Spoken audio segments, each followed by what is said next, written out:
Salut à tous. J'aimerais aujourd'hui attirer votre attention sur un mystère judiciaire.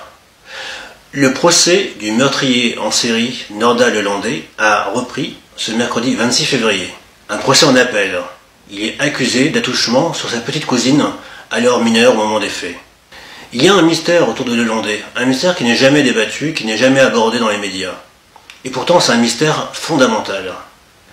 Comment se fait-il que cet homme, de milieu modeste, qui dans la vie a enchaîné des petits boulots, le chômage et l'intérim, comment se fait-il que cet homme soit défendu par Alain Jakubowicz, un ténor du barreau, une vedette des avocats français, l'homme du procès de Klaus Barbie, du procès de Maurice Papon, une star réellement du barreau, qui travaille entre Paris et Lyon. Comment se fait-il que Jakubowicz ait été approché par la famille Lelandais? Jakubowicz raconte que c'est un ancien client qui l'aurait contacté et demandé de défendre Nordal Lelandais. Cet ancien client serait en relation avec la famille Lelandais.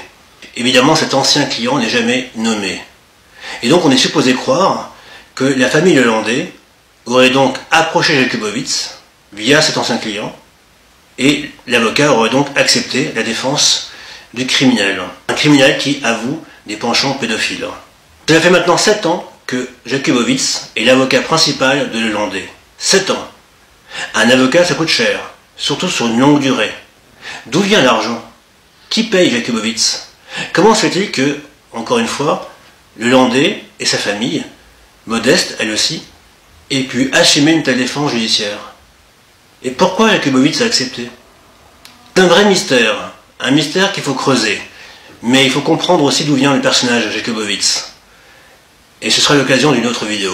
Pour l'instant, je vous laisse réfléchir là-dessus. Comment se fait-il qu'un personnage comme Jakubowicz, un communautariste de longue date, anciennement en charge de l'antenne lyonnaise du CRIF, responsable communautaire, ultra-sioniste, il est totalement derrière Israël, avant et depuis le 7 octobre, comment se fait-il que Jakubowicz soit l'avocat de Lelandais, un criminel en série, un tueur en série, qui reconnaît des penchants pédophiles? C'est visiblement une affaire où il y a un sujet très sensible, mais qui demandera de creuser autant qu'il a fallu creuser pour des affaires comme Epstein. Rappelez-vous, Epstein, on retrouve aussi la même connexion entre Israël et des réseaux pédocriminels. Et la question se pose, est-ce que Lelandais n'était pas un rabatteur pour un réseau pédocriminel? Un réseau pédocriminel qui, éventuellement, a des connexions maçonniques. Car il faut encore une fois rappeler que Jakubowicz est aussi un compagnon de route de la franc-maçonnerie, notamment du Grand Orient de France. Bref, comme vous l'aurez compris, ce sont des sujets extrêmement sensibles et épineux qu'il faudra creuser et disséquer progressivement.